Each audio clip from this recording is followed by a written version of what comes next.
Hello and welcome to Learning Hub. आज के इस सेट में आप सबका स्वागत है। आज जनरल साइंस का सेट 2 हम करेंगे। इससे पहले जो हमने सेट 1 किया था जनरल साइंस का, उसमें भी मोस्ट एक्सपेक्टेड एमसीक्यूज़ हमने किए थे। और आज उससे भी ज़्यादा एक्सपेक्टेड एमसीक्यूज़ जो आने वाले एग्ज़ाम में, स्पेशली फ़ा का जो आने वाला एग्ज़ाम है, क्योंकि बहुत जल्दी है इसलिए मैं इसको जल्दी ला रहा हूँ। तो आप ये एंड तक देखिएगा और जितने भी जो है ना क्वेश्चंस हम करेंगे, थोड़ा बहुत डिस्कस भी करेंगे और आपको पूरा फ़ायदा मिलने वाला है इस सेट से। अगर आपने अभी तक सब्सक्राइब नहीं किया है तो सब्सक्राइब कीजिएगा और ये सेशन पसंद आए तो लाइक और शेयर भी कीजिए। तो शुरू करते हैं आज का ये सेट पहले क्वेश्चन से। हमारा जो पहला क्वेश्चन है, which gas is most abundant in the earth atmosphere. देखिए, बहुत ही आसान सा क्वेश्चन है, लेकिन आपको पता है कि ज़्यादातर जो ट्रेंड रहा है JKSSB का बेसिक्स पे, तो बेसिक्स से पूछते हैं, हमें बेसिक्स पे ही रहना होगा। तो हमें कभी कभी क्या होता है ना, हम बड़ा डीप जाते हैं लेकिन उसमें हम बेसिक्स जो है ना खो देते हैं। तो ये देखा गया है पिछले एग्जाम्स में भी, तो इसीलिए मैं बेसिक्स से लाया हूँ। और वैसे भी इसमें मिक्सचर होगा, आप खुद देखेंगे आने वाले जो है ना क्वेश्चंस कैसे कैसे मैंने बिल्कुल मिक्सचर में जो मोस्ट एक्सपेक्टेड क्वेश्चंस हैं वो लिए हैं। तो ये तो लगभग सबको पता ही होगा, बट फिर भी रिवीजन के तौर पे आप इसको लीजिए। सबसे ज़्यादा जो एबंडेंट गैस है एटमॉस्फेयर में वो कौन सा है? That is nitrogen, option B. ठीक है, लगभग सबको पता है, बट कुछ और भी जान लेते हैं इसके बारे में। देखो, मैंने आपको बताया कि बेसिक्स हमें पढ़ना है। ठीक है, नाइट्रोजन सबको पता होगा, लेकिन हो सकता है कुछ चीज़ें और पता ना हो। जैसे how much it is there in the atmosphere. It comprises 78% of total gases in the atmosphere. यानी कि सबसे ज़्यादा 78% जो है ना ये कंप्राइज करता है नाइट्रोजन। उसके बाद अगर हम सेकंड नंबर पे देखें तो सेकंड नंबर पे कौन सा है? Oxygen, which is 21%। Okay, 78 plus 21 is 99। So that means अगर दो गैस को देखा जाए, ऑक्सीजन और नाइट्रोजन, ये 99% कवर करते हैं एटमॉस्फेयर का। और उसके बाद तीसरे नंबर पे अगर देखा जाए, आर्गन है जो कि 0.93% है कुछ। ओके, दैट मीन्स लगभग लगभग 1%। यानी अगर देखा जाए इन तीनों का ही 100% बन जाता है, सिवाय कुछ 0 पॉइंट समथिंग छोड़ के जो कि बाकी गैसेस का है। तो इसीलिए ये क्वेश्चन इंपॉर्टेंट बनता है और इसमें से बहुत सारे क्वेश्चंस निकल के आए हैं। जैसे परसेंटेज पूछी जाए, कितना परसेंट है, ये भी हो सकता है। या सेकंड नंबर पे, थर्ड नंबर पे कौन सा गैस है, ये भी पूछा जा सकता है। ठीक है, तो ये सब पता होना चाहिए। बेसिक्स है तो बेसिक्स पे ही ध्यान दें। ठीक है, वैसे भी एग्ज़ाम में बहुत कम टाइम रह गया, तो इसीलिए ज़्यादातर जो है ना बेसिक्स पे ही ध्यान दें। ओके, हमारा नेक्स्ट जो क्वेश्चन है, which planet is known as the red planet. तो इनमें से कौन सा प्लैनेट जो है जिसको रेड प्लैनेट कहा जाता है? ठीक है, अगर आपको पता है तो आप कमेंट सेक्शन में जो है ना आंसर अपना लिख सकते हैं। लेकिन अब यहाँ पर एक ही चीज़ है। देखो, ये तो लगभग लगभग मैक्सिमम लोगों को पता ही होगा। इनमें से मार्स है, वेनस है, जुपिटर है और सैटर्न है। इन प्लैनेट्स में जो रेड प्लैनेट के नाम से जाना जाता है वो है मार्स। यानी ऑप्शन ए हमारा सही है। अब ये क्यों जाना जाता है, इसके पीछे रीज़न क्या है, थोड़ा बहुत जान लेते हैं। देखिए, हमारे पास इतना टाइम नहीं होता वैसे कि हम ज़्यादा डीप में जाएं और ज़्यादा इसमें डिस्कस करें, लेकिन कुछ जो है ना इम्पॉर्टेंट बातें डिस्कस करना ज़रूरी होता है कभी कभी। जैसे अब यहाँ पर ये क्यों है रेड, क्यों प्लैनेट है ये, हमें क्यों रेड दिखता है ये? It is because of the presence of iron mineral in the soil. जो इसके सॉयल में आयरन मिनरल ज़्यादा पाया जाता है और उसका जो डस्ट होता है, और क्योंकि आयरन ऑक्साइड्स बनते हैं इसके एटमॉस्फेयर में, और आयरन ऑक्साइड्स यानी रस्ट रस्ट बन जाता है। और रस्ट आपको पता ही है कैसे दिखता है, रेडिश होता है। ठीक है ना, तो हमें इसका एटमॉस्फेयर भी रेड जो है ना वो दिखता है और इसका सरफेस भी रेड दिखता है, तो इसीलिए इसको रेड प्लैनेट कहा जाता है। ठीक है ना, it is because of the presence of iron iron oxides in its soil and the atmosphere. Okay, next हमारा जो क्वेश्चन है, question number 3, what is the formula for calculating density. Basics है, बिल्कुल बेसिक्स है। डेंसिटी कैलकुलेट करने के लिए formula कौन सी यूज़ की जाती है? Is it mass divide by volume, is it volume divide by mass, mass into volume and volume plus mass? इनमें से कौन सा ठीक है? ओके, ये भी लगभग सबको पता होता है। इसका जो सही आंसर है क्या है? Mass divide by volume. Mass divide by volume density अगर आपको कैलकुलेट करनी है। कभी कभी क्या होता है कि हम ये बेसिक छोड़ देते हैं, इसीलिए जो है ना जब एग्ज़ाम में हैंग हो जाते हैं, क्योंकि हमने बहुत डेप्थ में पढ़ा होता है और बेसिक्स हमारे छूट गए होते हैं। इसीलिए मैं ऐसे क्वेश्चंस लाया हूँ। जैसे हम ट्रेंड देख रहे हैं एसएसबी का, उस हिसाब से ही मैं क्वेश्चंस बनाए हैं मैंने। तो मास डिवाइड बाय वॉल्यूम, अब इसमें और जानने की क्या ज़रूरत है हमें कि हमारा जो ये है मास जो है ना, मास बाय वॉल्यूम, इसका जो है अगर देखा जाए, मास अगर एसआई यूनिट की बात करें, क्योंकि कभी कभी हो सकता है कि ये तो ठीक है फॉर्मूला, बट एसआई यूनिट क्या होगा इसका? मास का केजी और वॉल्यूम का मीटर क्यूब, क्यूबिक मीटर। ठीक है ना, सो केजी पर मीटर क्यूब इसका यूनिट होगा। ठीक है ना, क्या पता यूनिट पूछे या अगर फॉर्मूला पूछते हैं तो मास डिवाइड बाय वॉल्यूम, और अगर यूनिट पूछे तो केजी पर मीटर क्यूब, केजी पर मीटर क्यूब। ओके, आगे आने वाला जो क्वेश्चन है, question number 4, in which part of the human body is the pituitary gland located? Okay, pituitary gland पढ़ा होगा थोड़ा बहुत। ये हमारे बॉडी के कौन से हिस्से में लोकेटेड है? ब्रेन, हार्ट, लिवर, किडनी, इनमें से कहाँ लोकेटेड है? आई थिंक आपको पता होगा, अगर नहीं है तब भी मैं बता रहा हूँ कि ये जो है ना ब्रेन में होता है। ये किसका हिस्सा है? ब्रेन का हिस्सा है। पिट्यूटरी ग्लैंड जो है ये ब्रेन में होता है। और ये ब्रेन में कहाँ पर होता है इसको भी ज़रा सा जान लेते हैं। ये ब्रेन के बेस में होता है। ठीक है ना, ब्रेन के बेस में होता है। और ये एक और चीज़ भी हम कह सकते हैं, एक तो ये है कि ब्रेन के बेस में होता है, और दूसरी बात ये है कि it is below hypothalamus. Hypothalamus, क्योंकि क्वेश्चन कैसे भी आ सकता है। एक तो इसकी लोकेशन, मेन लोकेशन अगर पूछी जाए तो ब्रेन है। ब्रेन के कहाँ पर होता है? बेस में होता है। और ये किसके बिलो होता है? Below hypothalamus. और एक और चीज़ जो आप जान सकते हो इसके बारे में, इसका जो एवरेज वेट होता है 0.5 ग्राम होता है। Okay, it is 0.5 gram pituitary gland का wait.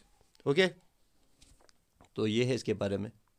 Next, what is the speed of light in vacuum? Vacuum में स्पीड ऑफ लाइट क्या है? ओके, अब यहाँ पर हमारे जो ऑप्शंस हैं, 3 लाख किलोमीटर पर सेकंड, 1,50,000 किलोमीटर पर सेकंड, 1 लाख किलोमीटर पर सेकंड, 2 लाख किलोमीटर पर सेकंड। ठीक है, ये भी एक बेसिक क्वेश्चन है, लगभग सबको पता होता है। लेकिन मैं हो सकता है कि आपको किसी और तरीके से पता हो और यहाँ पर आपको वो ऑप्शन ना दिखता हो।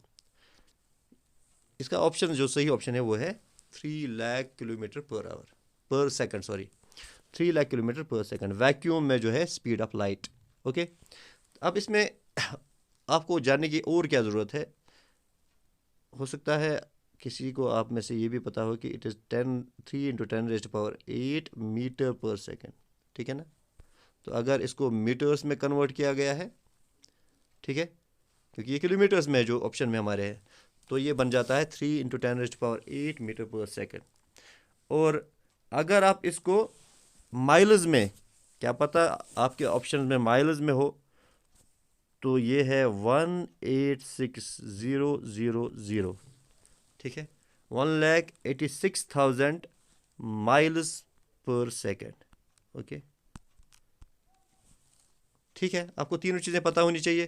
किलोमीटर्स में है तो 3 लाख किलोमीटर पर सेकेंड, मीटर्स में है तो 3 × 10⁸ मीटर पर सेकेंड, और अगर माइल्स में है तो 186,000, 1,86,000 माइल्स पर सेकेंड। ठीक है, तो ये है speed of light in vacuum.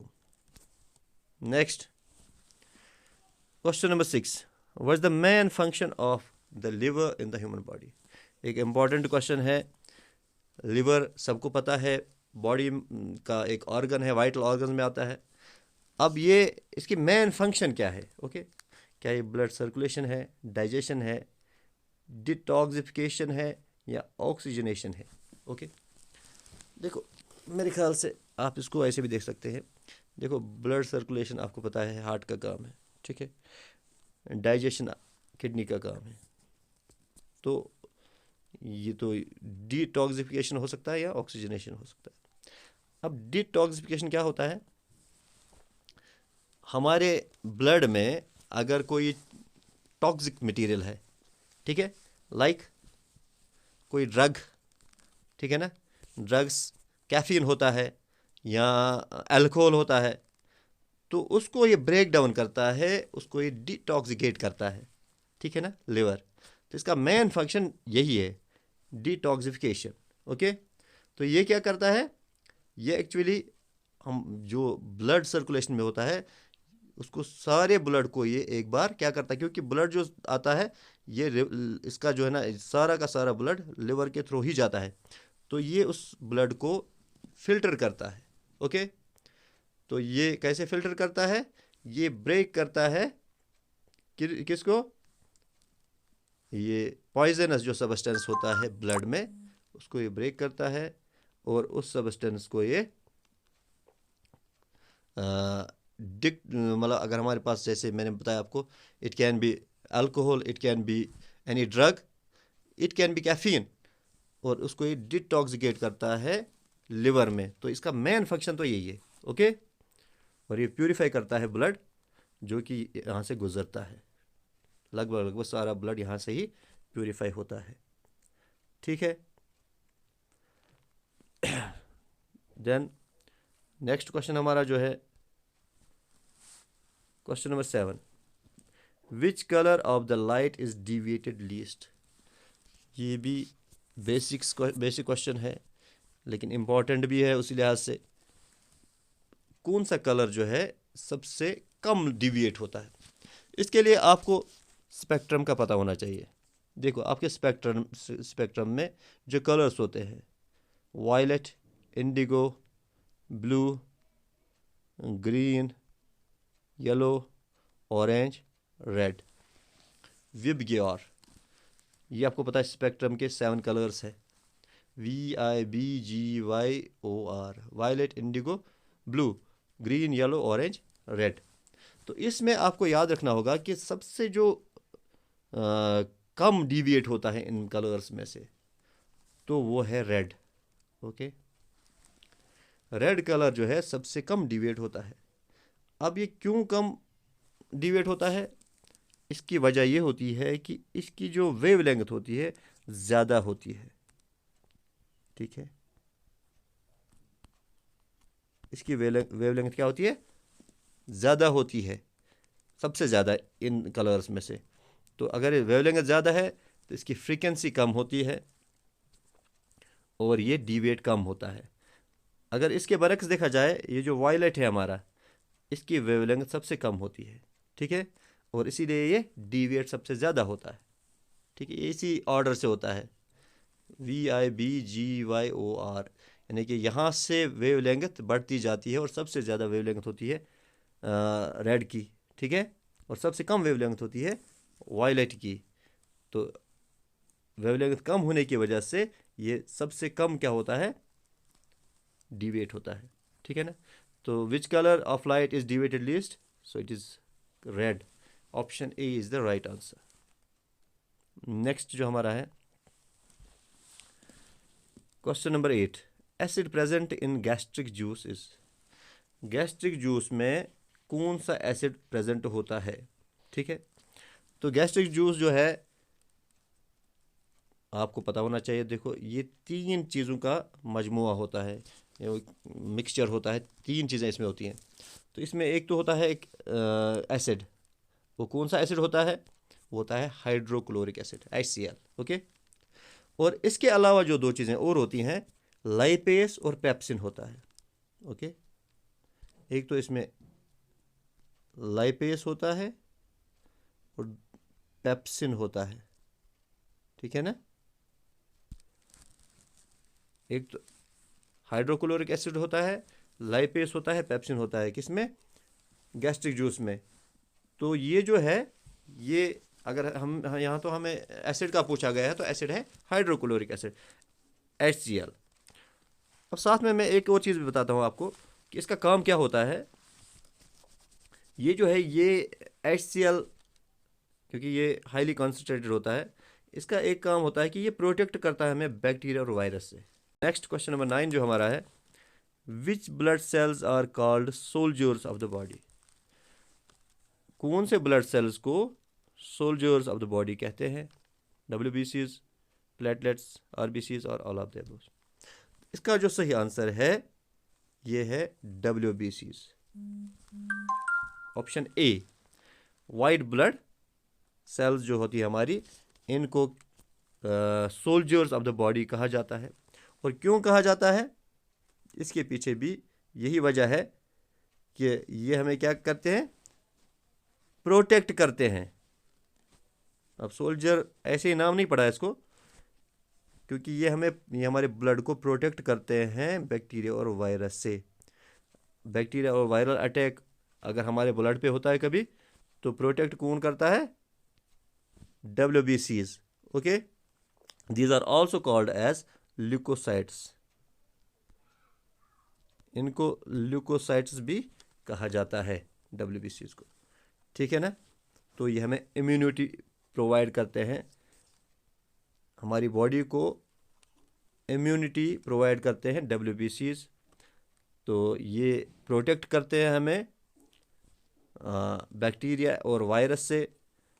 और जब भी कभी अटैक का खतरा होता है, तो ये ब्लड में जो है ना प्रोटेक्ट करता है, एज ए सोल्जर काम करता है, ठीक है ना। और दूसरा इसका नाम जो है, दूसरा नाम ल्यूकोसाइट्स भी कहते हैं इसको, ठीक है, WBCs को। नेक्स्ट क्वेश्चन हमारा जो है,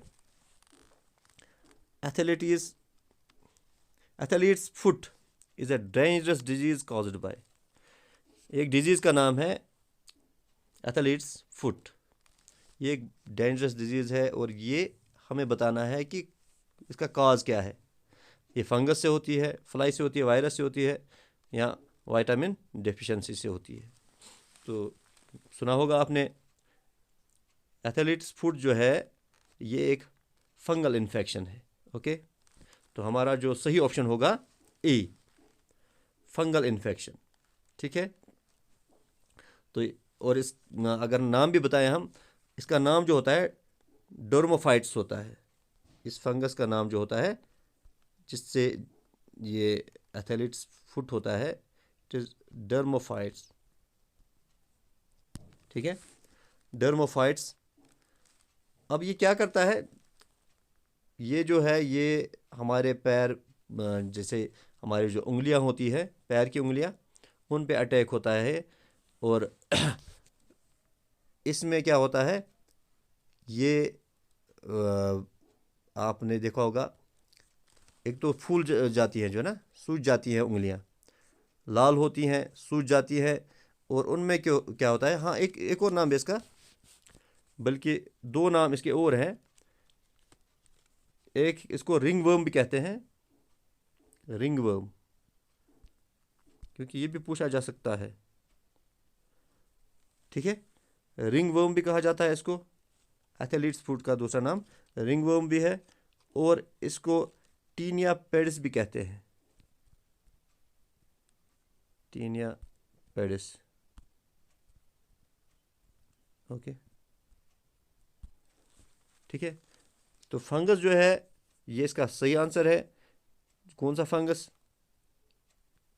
डर्मोफाइट, और एथेरिड्स फूड को रिंगवर्म भी कहा जाता है या टीनिया पेडिस भी कहा जाता है, ठीक है ना। तो इसको मैंने आपको बताया कि हाँ, एक और चीज़ भी है, ये कॉन्टेजस है, ठीक है। ये जो डिजीज़ है ये कॉन्टेजस है, दैट मीन्स ये फैल भी जाती है। ये जो है ये कम्युनिकेबल है, ये जो ना दूसरे इंसान को लग सकती है, अगर एक इंसान को है तो दूसरे को भी लग सकती है by contact with the skin या विद फंगस, तो ये इसीलिए कॉन्टेजस है, ठीक है। नेक्स्ट क्वेश्चन नंबर 11,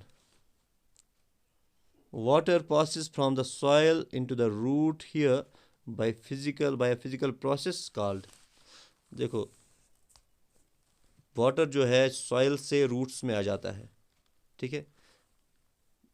हमारे पेड़ जो होते हैं, पेड़ पौधे, वो वाटर कहाँ से लेते हैं? सॉइल से। और सॉइल से कैसे होता है ये? सॉइल से रूट्स के थ्रू ये वाटर आता है इनमें। लेकिन हमें ये बताना है कि उस फिज़िकल प्रोसेस का नाम क्या है, ठीक है। उस फिज़िकल प्रोसेस का नाम है ऑस्मोसिस। तो ऑप्शन ए इसका भी सही आंसर है, ऑस्मोसिस कहते हैं उसको। तो ये ऑस्मोसिस क्या है? Is the physical process by which water from the soil moves into the root hairs, ठीक है। यहाँ पर एक और चीज़ भी है समझने की, ऑस्मोसिस क्या है? ऑस्मोसिस एक्चुअली क्या है? ये movement of water from higher concentration to lower concentration, ठीक है ना, higher concentration to lower concentration, so it is osmosis. जहाँ पर क्या होता है, हायर कंसंट्रेशन से लोअर कंसंट्रेशन की तरह वाटर मूव करता है और रूट हेयर्स के थ्रू ये पेड़ पौधे पानी लेते हैं, ठीक है। ओके, नेक्स्ट क्वेश्चन जो हमारा है, एवापोरेशन ऑफ वाटर इज। देखो एवापोरेशन क्या होती है लगभग सबको पता होता है, लेकिन हमें ये बताना है कि ये कौन सी प्रोसेस है। क्या ये process accompanied by a chemical reaction है? क्या ये एंडोथर्मिक चेंज है या एक्सोथर्मिक है? या ये process in which no heat exchange reaction होती है? अब यहाँ पर आपको ये देखना है कि एवापोरेशन तो पता है सबको, जैसे क्या होता है, water change into water vapour, या हम कह सकते हैं कि लिक्विड चेंज इनटू गैस। तो ये इनमें से क्या है? तो याद रखना, ये जो है एवापोरेशन, ये एंडोथर्मिक चेंज होती है। It is an endothermic reaction, ठीक है। इसमें क्या होता है कि वाटर मॉलिक्यूल जो है, जो सराउंडिंग हीट एब्जॉर्ब करते हैं, और फिर उससे क्या होता है कि उनकी काइनेटिक एनर्जी, ठीक है, उनकी काइनेटिक एनर्जी इंक्रीज होती है, जिससे क्या होता है, वो वेपर में चले जाते हैं और फिर वेपर बन जाते हैं, गैस बन जाते हैं, लिक्विड चेंज इनटू गैस, ठीक है ना, water change into water vapours, that is evaporation. Okay, आपको याद रखना है ये क्या है, एंडोथर्मिक चेंज है या एंडोथर्मिक रिएक्शन है।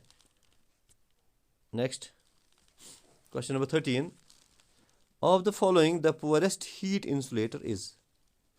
देखो एयर है, गिलास है, एल्युमिनियम है, रॉक है, हीट इंसुलेटर, ठीक है ना, पुअरेस्ट हमें बताना है। दैट मीन्स इसमें अगर देखा जाए एयर भी पुअर इंसुलेटर है, गिलास भी है, ठीक है ना, एल्युमिनियम भी ज़्यादा तो नहीं है लेकिन इंसुलेटर ही है। लेकिन अगर हम देखें सबसे ज़्यादा जो पुअरेस्ट जो हीट इंसुलेटर है वो है रॉक। ओके, ये वैसे इजी क्वेश्चन है, मेरे ख्याल से इसमें ज़्यादा डिस्कस करने की ज़रूरत नहीं है। नेक्स्ट हमारा जो है, insulin controls the metabolism of. जो बॉडी में इंसुलिन होता है ये किस मेटाबॉलिज्म को कंट्रोल करता है? क्या ये फैट्स को कंट्रोल करता है, हार्मोन्स को करता है, कार्बोहाइड्रेट्स को करता है, या प्रोटीन्स को करता है? तो ये भी एक बेसिक क्वेश्चन है लेकिन इम्पॉर्टेंट भी है। तो इंसुलिन जो है ये कंट्रोल करता है मेटाबॉलिज्म ऑफ कार्बोहाइड्रेट्स। याद रखना, किसको कंट्रोल करता है? कार्बोहाइड्रेट्स को।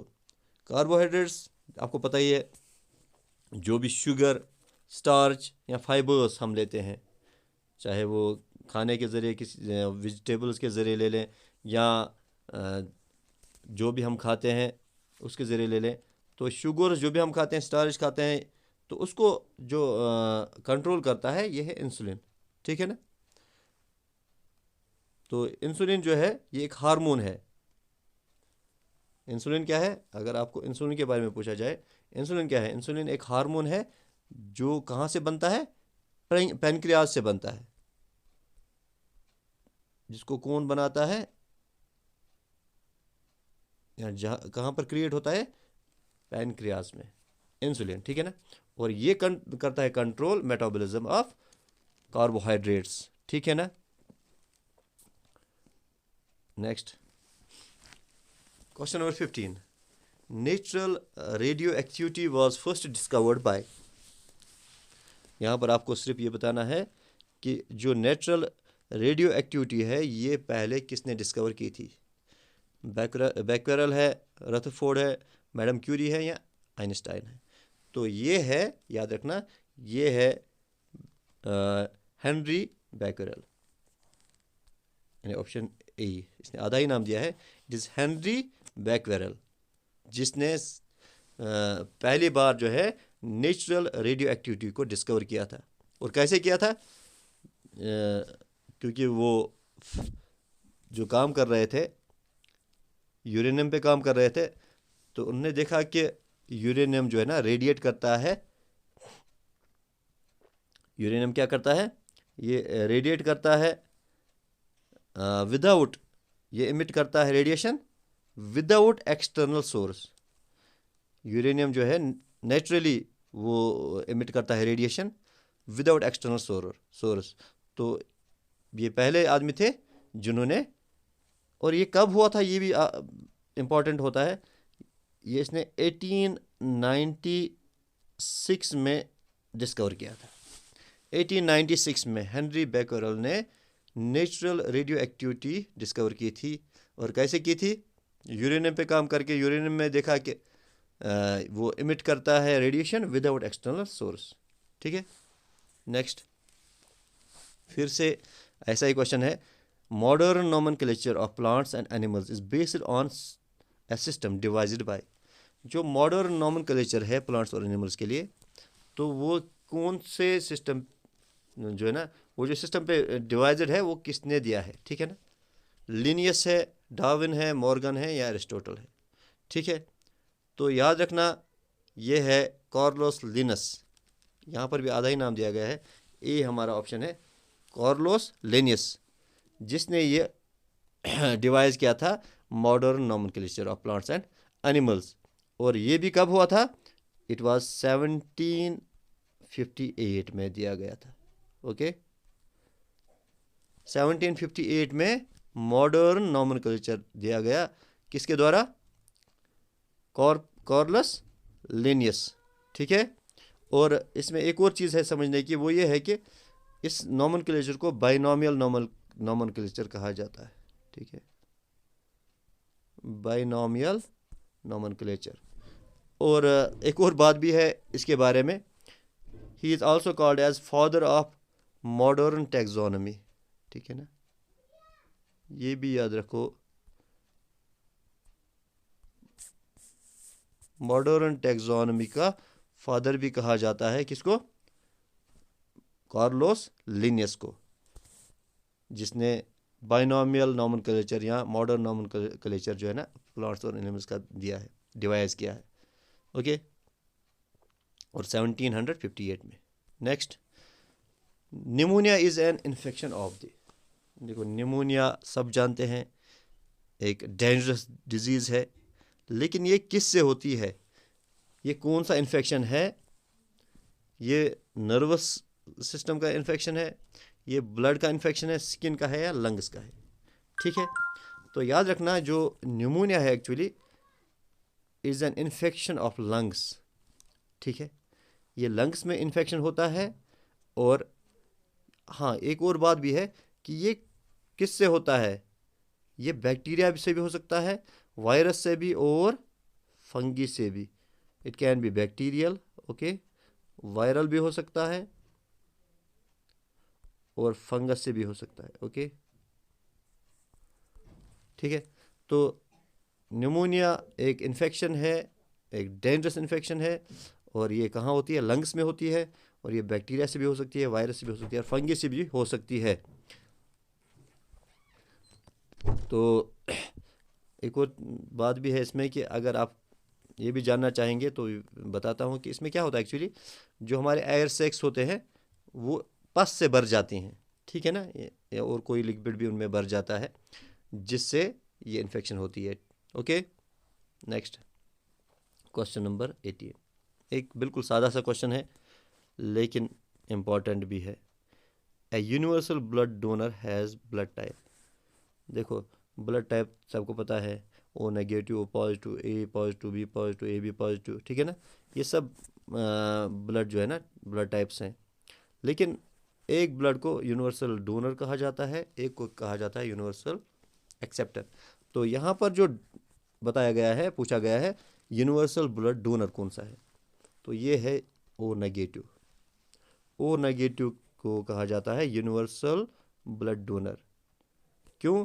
क्योंकि ये एक ऐसा ब्लड है जो हम किसी को भी दे सकते हैं, जो भी नीड में होगा, चाहे उसका ब्लड ग्रुप कोई भी हो, हम उसको ये दे सकते हैं ओ नेगेटिव। इसीलिए इसको यूनिवर्सल ब्लड डोनर कहा जाता है। अब आप मुझे बताएंगे कि यूनिवर्सल एक्सेप्टर कौन सा है इनमें से, ये आप मुझे कमेंट बॉक्स में लिख के बताएंगे, okay. Next question number 19, digestion of food starts in, okay. Digestion आपने पढ़ी होगी, तो डाइजेशन सब जानते हैं, लेकिन ये स्टार्ट कहाँ पर होती है ये हमें बताना है। इंटेस्टाइन्स में होती है, स्टोमक में होती है, लिवर में होती है, या माउथ में होती है। तो याद रखना, डाइजेशन जो है शुरू होती है माउथ से, okay. The starting point of digestion is mouth. Mouth का को बक्कल का कैविटी भी कहा जाता है, याद रखना, बक्कल कैविटी भी कहा जाता है, ठीक है ना। तो बक्कल कैविटी या माउथ में डाइजेशन शुरू होती है, और यहाँ से क्या होता है कि जब हम च्यू करते हैं ये कोई भी फूड, तो उसमें जो है उसमें हमारे मुंह में क्या होते हैं? सेलिवरी ग्लैंड्स होते हैं, ठीक है ना, जो सेलिवा प्रोड्यूस करते हैं, और वो सेलिवा उस फूड के साथ मिक्स हो जाता है, और फिर वो आगे की तरफ इसोफेगस से होते हुए कहाँ जाता है? स्टोमक में, ओके। फिर बाकी डाइजेशन वहाँ पर होती है, और एंड कहाँ पर होती है ये भी एक क्वेश्चन है। आपसे अगर पूछा जाए डाइजेशन एंड कहाँ पर होती है, तो इसका आंसर आप मुझे कमेंट बॉक्स में दोगे, ओके। नेक्स्ट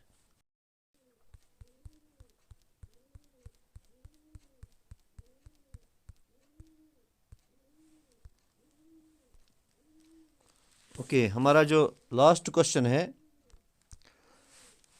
एट सनराइज और sunset the sun appears red because. Sunrise और सनसेट पे सन रेड क्यों दिखता है? बिकॉज अब चार ऑप्शन हमारे पास हैं, of the scattering of light, of the effects of diffraction, the sun is hottest at these times, of the effects of refraction. तो याद रखिए ये भी स्कैटरिंग का ही क्वेश्चन है, तो it is because of scattering of light. यहाँ पर भी वही बात है, हमने पहले थोड़ा डिस्कस की थी, क्योंकि रेड जो है, रेड लाइट, ये बहुत कम स्कैटर होती है, okay. Is because of red light least deviate होती है। तो क्या होता है, जब सन बिल्कुल हमारे ऊपर होता है, यानी कि दोपहर में, उस वक्त क्या होता है, लगभग लगभग सारी लाइट्स जो है ना, सारी कलर्स एक हिसाब से ही स्कैटर होते हैं, ज़्यादा स्कैटर नहीं होते हैं, तो हमें वाइट लाइट दिखती है, ठीक है ना, हमें बिल्कुल वाइट लाइट दिखती है। लेकिन जब ये सनराइज़ के टाइम या सनसेट के टाइम सन की पोजीशन जो होती है ना, वो हमारे से बहुत दूर होती है, तो उसमें ये होता है कि इस दूरी में जो एयर में पार्टिकल्स होते हैं, तो उनकी वजह से जो स्कैटरिंग होती है लाइट में। अब स्कैटर कौन कौन सा कलर होता है ज़्यादा? तो जैसे मैंने पहले बताया था, जिसकी वेवलेंथ कम होती है, जैसे वायलेट, इंडिगो, ब्लू, इन सब की जो है ना स्कैटरिंग ज़्यादा होती है। तो इसीलिए हमें आसमान तो ब्लू दिखता है because of the scattering of blue, violet and indigo lights colours. लेकिन सबसे कम जो स्कैटर होता है वो है रेड, यानी ये जो है ये बिल्कुल स्कैटर नहीं होता है या बहुत कम होता है। तो इसी वजह से जो हमारी आंखों तक पहुंच जाती है लाइट वो सिर्फ रेड रह जाती है। बाकी क्योंकि सब स्कैटर हो जाते हैं इतनी यहाँ तक, इतनी दूर, तो सिर्फ रेड रह जाती है, इसलिए हमें रेड ही दिखाई देता है सन। ओके, मेरे ख्याल से बहुत ये क्लियर हो गया होगा ये क्वेश्चन। तो हमें यहाँ पूछा गया है ये जो सन है ये क्यों अपीयर होता है red at sunrise and sunset. It is because of scattering of light. और क्यों होता है मैंने बता दिया आपको, क्योंकि रेड जो है ना इट स्कैटर्स लीस्ट, ठीक है ना, और इसीलिए ये दूरी की वजह से ये हम तक पहुंच जाता है, बाकी सारे स्कैटर हो जाते हैं रास्ते में। ओके, सो ये हमारा सेशन यहाँ पर ख़त्म हो गया।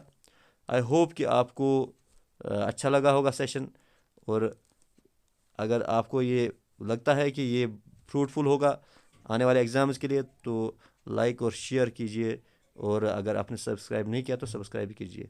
तो मिलते हैं अगले सेशन में, तब तक के लिए खुदा हाफिज़।